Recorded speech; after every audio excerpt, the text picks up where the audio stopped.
raza? Yo soy Ernesto Ayala, and this is Aztlán Weekly. From our camarada Chista Garcilaso, desde Arizona, Aztlán, Arizona. Late last month, on August 31st, detained Mexican national and migrant Lorenzo Antonio Batres Vargas was found dead at the Central Arizona Correction Complex. According to the news outlet Arizona Central, the cause of death is unknown and the case is currently under investigation. His death raises urgent questions about conditions inside detention centers and the lack of transparency surrounding these cases. La comunidad is demanding accountability y justicia for Lorenzo and for all those impacted by immigrant detention. From our camarada Andrea Martinez, desde Crazy Town, Roswell, Nuevo Mexicaslán, Nuevo Mexico. Roswell, New Mexico City Council meeting was held last week. One primary topic discussed was feeding the unhoused and food insecure community. Speaking on behalf of Food Not Bombs Roswell, a nonprofit that provides food resources to all in need, was our very own Andrea Martinez, as well as Jocelyn Smith, Ernie Montoya, and Sonia Bolaños. Community members critical of providing resources to the needy called that population vagrant and compared them to stray cats, arguing the more they are fed, the more they linger expecting handouts. Andrea offered this response, quote, "Our patrons aren't cats, and if that's what they want to compare us to, meow, meow, meow. We are protected by the Good Samaritan law. We will continue to feed people. Our patrons aren't all experiencing homelessness. If people in homes are hungry, then I feel the city needs to help serve and protect the community from food insecurity. Órale, hermana, fight on, and if you or anyone you know is in need of food, please call the Hunger Hotline, 1-800-884-1136, or visit foodnotbombs.net. Our camarada Andrea Martinez also provides this update on the Roswell Air Show. The National Championship Air Races ran from September 10th to the 14th at the Roswell International Air Center. Despite delays due to rainstorms, the aviation races went on. Businesses around Roswell supported the event, and many from surrounding communities came out. The state and city invested approximately $10 million in hosting the event. As for total attendance or exact numbers, those are still being determined. Some estimates have tens of thousands of tickets sold and hotel rooms sold out, but final counts haven't been published yet. And even more news from our camarada Andrea reports say the New Mexico Ethics Commission has sued the state's corrections department, alleging probation and parole officers routinely gave immigration status information to ICE. This violates the new Non-Disclosure of Sensitive Personnel Information Act that took effect July 1st, 2025. According to the suit, officers sometimes lured problem probationers, quote-unquote problem probationers, and later anyone they suspected of being undocumented, to probation offices under false pretenses so ICE could detain or deport them. 3 men named in the complaint were detained this way, with 2 still in ICE custody and 1 already deported. Advocates warn this practice may be far more widespread. The lawsuit seeks a court ruling confirming the state's privacy law applies even when federal immigration enforcement is involved. The Corrections Department and its Secretary Alicia Tafoya Lucero are named, but say they have not yet been formally served. And news from Aztlán, Utah. As reported last week, racist talking head Charlie Kirk was murdered in front of a crowd at Utah Valley University. When asked about gun violence and mass shootings, he dodged the question by countering with a question asking about gang violence. Immediately after, he was shot in the neck and was later declared dead at a local hospital. At the time this was reported, the suspected shooter was on the loose. But as of last Thursday, the suspected gunman was arrested and is now in custody without bail at Utah County Jail. The suspect, Tyler Robinson, age 22, will be charged with 7 counts, including aggravated murder, a first-degree felony, and felony discharge of a firearm. Prosecutors are seeking the death penalty. Once again, we salute the brave women, children, and men that endured the racist vitriol spewed by Charlie Kirk, which was a spit in our raza's face. Y desde Coloraslán, Colorado, in yet another case of a campus shooting last Wednesday at approximately 12:20 in the afternoon at Evergreen High School, a 16-year-old fired a revolver at other students. As a result, 3 students, including the shooter, were treated at a local hospital for gunshot wounds. According to Jackie Kelly, spokeswoman for the Jefferson County Sheriff's Office, the suspect reloaded his handgun multiple times as he made his way throughout the school looking for targets. He would fire and reload, fire and reload, fire and reload, Kelly said. This went on, and as he did that, he tried to find new targets, and he came up against a roadblock on many of those doors. He couldn't get to those kids. Although officers arrived within minutes of the shootings, the suspect turned the gun on himself and fired. He later died of his self-inflicted injury. We at Aztlán Weekly hope for a healthy recovery of the 2 victims being treated at Common Spirit St. Anthony Hospital.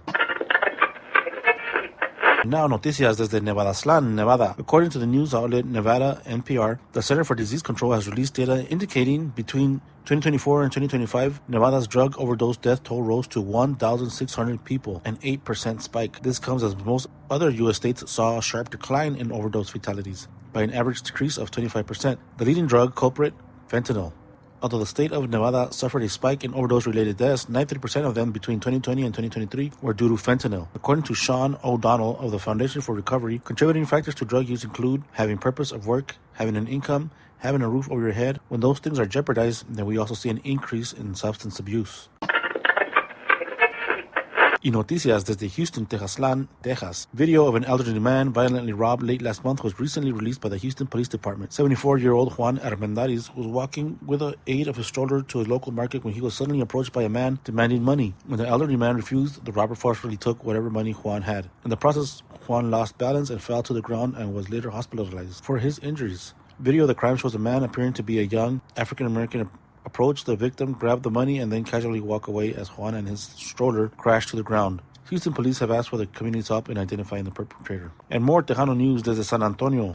En la semana pasada, the U.S. Department of Education announced it wouldn't distribute more than $200 million in funding for Hispanic serving institutions, or HSIs. Hispanic meaning, of course, our Raza community. Although in the past several years, San Antonio colleges were awarded HSI or Raza serving institutions grants, this year, funding has not yet been distributed, and according to the Educational Department, those funds will now be redistributed into other programs. According to the Texas Public Radio, the cuts follow a lawsuit brought by Students for Fair Admissions, the organization behind the 2023 U.S. Supreme Court case that ended race-conscious admissions. In July, the U.S. Department of Justice agreed with the plaintiff's position that the eligibility criteria for HSI grants were unconstitutional and said it would not defend the grants. And these cuts, according to the same source, they apply to other minority-serving institution grants, including funding for predominantly Black, Native American, Asian American, and Alaska Native Hawaiian serving institutions.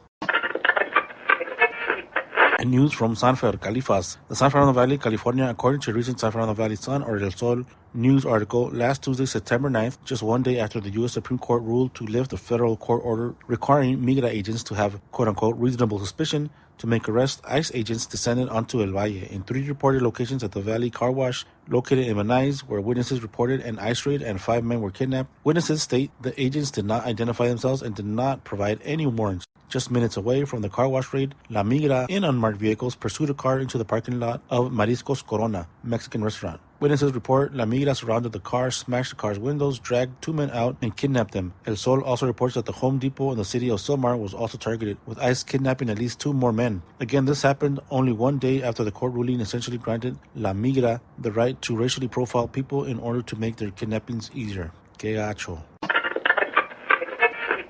And now we bring you Aztlán y Más, our latest segment offering news not only from Aztlán, but news from all over, porque we bring Aztlán with us everywhere we go.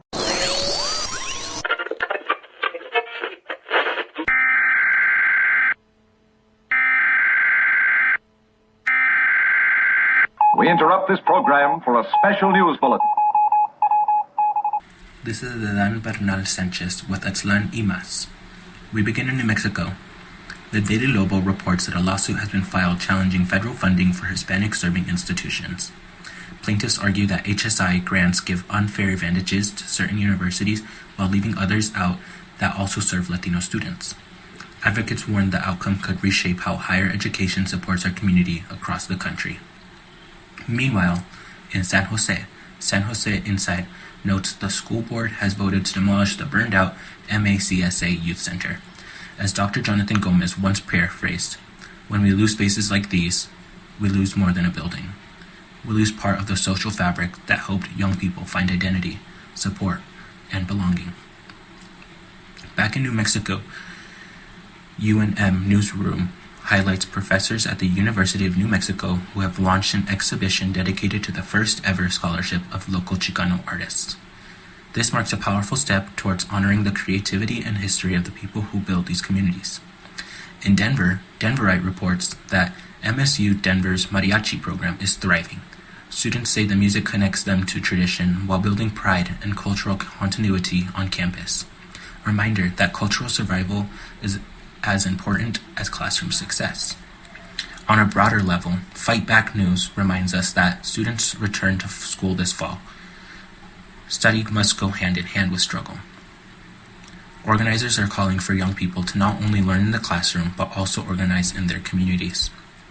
And finally, Newswise brings word of a national effort to remove barriers for young people with disabilities, ensuring they have full access to education, work, and independence. a struggle for inclusion that touches every community. I'm Adan Berna Sanchez, and for deeper conversations about being a first-generation college student in this country, join me and Pauline Vidania on the First Gen podcast, streaming now on the Reality Dysfunction platform. I am Dr. Ernesto Morales, reporting for Aslan y Mas. Escucha. ICE operations are moving through Chicagolandia, and in Franklin Park, an agent shot and killed Silverio Villegas Gonzalez, a 38-year-old father. Chicago Mayor Brandon Johnson called it an avoidable tragedy. These words matter because for many families in Pilsen, Little Village, and back of the yards, the sound of ICE is the sound of a knock at the door and children asking if their mom will be there when they get home. This is blood spilled on our doorstep. But here's the line we must hold. No children have been killed by ICE in Chicago. The rumors flying around saying 3 children are dead, not true. When we spread lies, even out of fear, we hand the enemy a gift. Terror exaggerated becomes terror internalized. It breaks our will, and without will, there is no fight. The truth is already heavy enough. Nationally, 6 children have died in the U.S. immigration custody. Jacqueline Cayel McQueen, 7. Felipe Gomez Alonso, 8. Darlene Cristabel Cordova Valle, 10. Juan de Leon Gutierrez, 16. Carlos Gregorio Hernandez Vasquez, 16. Anadith Dene Reyes Alvarez, 8. Each of these young lives ended while in federal hands. Their names and ages are on the record. Chicago's Mexican people have over a century of survival in this city. Stockyards, steel mills, Pilsen murals, 26th Street hustle. They carry pan dulce and protest signs, fought displacement when the University of Illinois Chicago bulldozed homes, built barrios out of ashes. That's why truth matters. Our history is too strong to be poisoned by falsehood. Here at Aslan y Mas, we want to be clear. Check your sources. Verify before you post. Do not hand ICE more power by amplifying fear. Every time we repeat something false, we weaken the struggle. Every time we root our fight in truth, we sharpen the blade. There in Chicago, the grief is for Silverio, for his children who must grow up without their father, and for a city that has welcomed Mexican families for well over a century. Mayor Johnson calls it a tragedy. We call it history repeating itself. And the only way forward is organized resistance built on verified word on Tepalquicayot, the sacred responsibility to carry truth. That's how we honor the dead, protect the living, and keep our movement unbreakable. Join me and others for a longer political commentary on the Reality Dysfunction podcast, and check out the latest gear from Chica Coyote Clothing Company. Catch us on Facebook and Instagram. Now we return you to our regular scheduled program. And now, eventos en Aslan. From our camarada Tlacaelel Fuentes desde Nuevo Mexicaslan, Nuevo Mexico, Tlacaelel will take to the stage in Taos to present his one-man show, A Cry in the Desert, Yo Soy Joaquin by Rodolfo Corky Gonzalez. The show will take place at the Taos Center for the Arts and is co-sponsored by the Millicent Rogers Museum as part of the programming around their Chicano art exhibition, Chicanao. Now on display through November 2nd, the exhibition features over 40 Chicano artists from around Nuevo Mexico, both living and deceased, including works from artists Oscar Lozoya, Delilah Montoya, Luis Jimenez, Roberto Lara, Cecilio Chilo Garcia Camarillo, and Patricio Tlacaelel Trujillo y Fuentes, y mucho más. Tickets for Yo Soy Joaquin can be purchased at tcataos.org. That's tcataos.org. For more information, contact Tlacaelel at 505-907-5696. 505-907-5696 or at tlacaelelfuentes@gmail.com. And from Chicano Elegance Photographers, we are looking for submissions of your best work reflecting the beauty, struggle, culture, and richness of the Chicano cultura. These images will be curated by the editor-in-chief of Originals Por Vida magazine, and selected images will be printed on a limited edition zine that will be distributed in Mexico, DF, this November at the Chicanos Sin Fronteras event. Additionally, this zine will also be printed in 2026 for an exhibition in Japan. Deadline is October 1st. 2025. For more information, visit originalsporvida.com or chicanoelegance.com. Y un firme evento en San Jose, Aztlán, Califas, San Jose, California, beginning September 22nd. The Martin Luther King Library will exhibit Tiburcio Vázquez, Freedom Fighter. This exhibition will shed light on a Chicano folk hero that is said to not only have stolen from the rich to feed to the poor, but also influence and inspire popular American heroes such as Zorro and Batman. For more information on this exhibit, contact El Centro Aztlán Chicomostoc at 408-646-3096 or visit their website, centroaztlanchicomostoc.org. Our camarada Chista Garcilaso desde Arizona Aztlán, Arizona reports on Saturday, September 20th, 10 a.m. to 2 p.m. at the Downtown Library. Enjoy Chandler Contigo, Dia de Fiesta, a free family event with mariachi, folklorico, lucha libre, art, kids, crafts, food, trucks, and more. Come celebrate culture, community, and heritage. Details at chandleraz.gov. Also on Saturday, September 20th, 11 a.m. to 1 p.m., Palabras Bookstore in Phoenix will host a vital meetup to discuss dual language and ESL education in Arizona to keep DLL and ESL in our schools. Learn the latest on public policy, ongoing lawsuits, and what you can do to support bilingual education by joining concerned parents, educators, and community members. This event is free to attend. Everyone's welcome. For more information, see Palabras Bookstore's website, palabrasbookstore.com, or call 602-595-9600. And now, Aztlán Mundial, porque we bring Aztlán with us everywhere we go.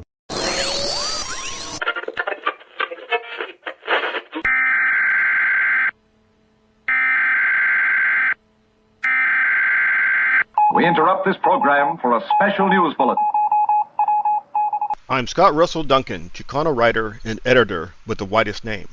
This is a special report for Aztlán Weekly. Join me as I head into the wilds of this unknown island, the heart of whiteness, looking for Mexican food, cultura, and Mexicans themselves. I'll be finding raza and asking them, what's life like? What the hell are you doing here? And the real question, LA tacos? San Antonio tacos? Or London tacos? This is Scott Russell Duncan, Chicano writer and editor with the widest name, here at Mr. Taco. You okay with saying Mr. Taco? Yeah. Here's Mr. Taco, with Colton Campbell, who is also in the race with me about which name is whiter, with Gabriel. We're going to ask him a couple of things. This is our special presentation on Aztlán Mundial. I wanted to call it Raza in Aztlán, but they told me no. It's got to be Aztlán Mundial. So here we are in Cambridge, United Kingdom, with Gabriel. So first off, hello, Gabriel. Hello there. Pleasure to be here. I want to say, so what are you doing in the UK? So I came to UK mainly to study. I finished like 2 years ago. Okay. And now I'm just working like full time here at Mr. Taco as well in Colombian Coffee at the Market Square. Probably I'll finish my works here with Mr. Taco and Colombian Coffee like in November, because even though I say I'm Venezuelan, I was born and raised there. I moved with my parents to Portugal, Madeira, like 8 years ago. When I finish here, go back with my parents and make my life. Yeah. That sounds great. So you work here at Mr. Taco. How do you think the food, the Mexican food, is received by people here in the UK? Surprisingly, there's many people that still have no clue what is a taco or even a burrito. I don't know, it's super weird. Do you have to teach them how to eat it? Yeah. Pretty much. Do you say with your fingers? Exactly. Yes. With your hands. I even need to show them how the shell is like. They always ask me about the size of the taco, what is a taco, and I always just show them. Yeah, it's just like this type of thing you do it with your hands. So you roll it up and you actually pretend to eat it to show. Exactly. Wow. What's more popular here, the flour or corn? I'll say corn. The corn? Oh wow. Yeah. Big surprise there. Yeah. So have you tried tacos from any other areas? Yeah, and there's a Mexican, a couple one. And there's a Mexican one called El Chile. El Chile. It's in front of the Cambridge station. Oh, okay. So here in Cambridge, right? Yeah. Oh, okay. Yeah, I haven't tried any Mexican food outside of. Oh, outside. Oh, okay. Okay. So you just know Mexican food in Cambridge. Yeah, exactly. Wow. I'm very little. No, that's cool though. You know, I mean, it's good here. So yeah, it's a good place to start. There's another obviously there's Taco Bell. But We're gonna have to bleep that out. Honestly, but that's only for like teenagers. So Yeah. Nana Mexico.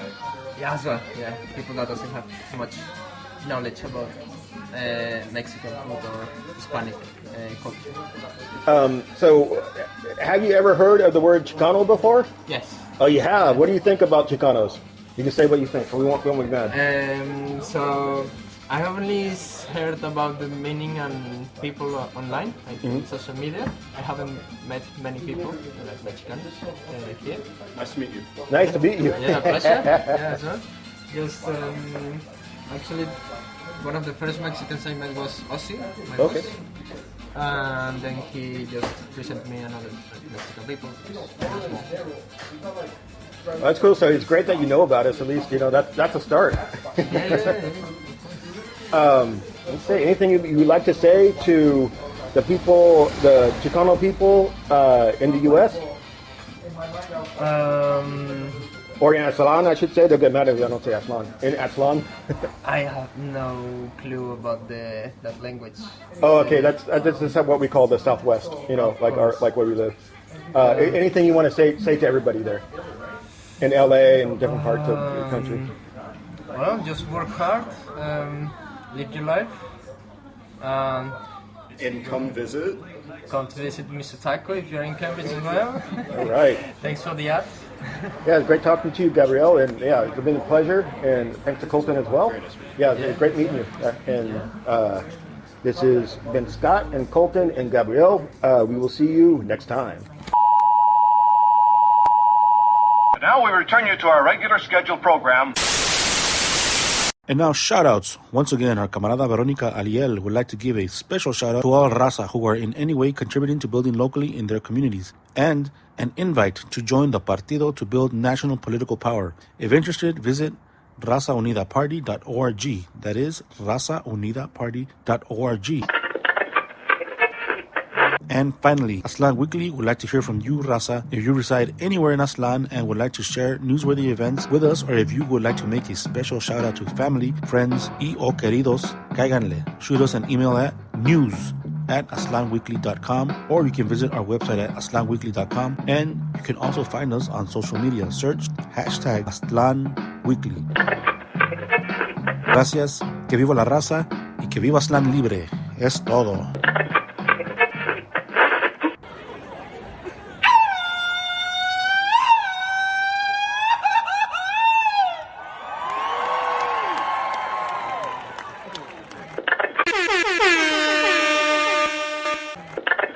Minutes, Coordinated Universal Time.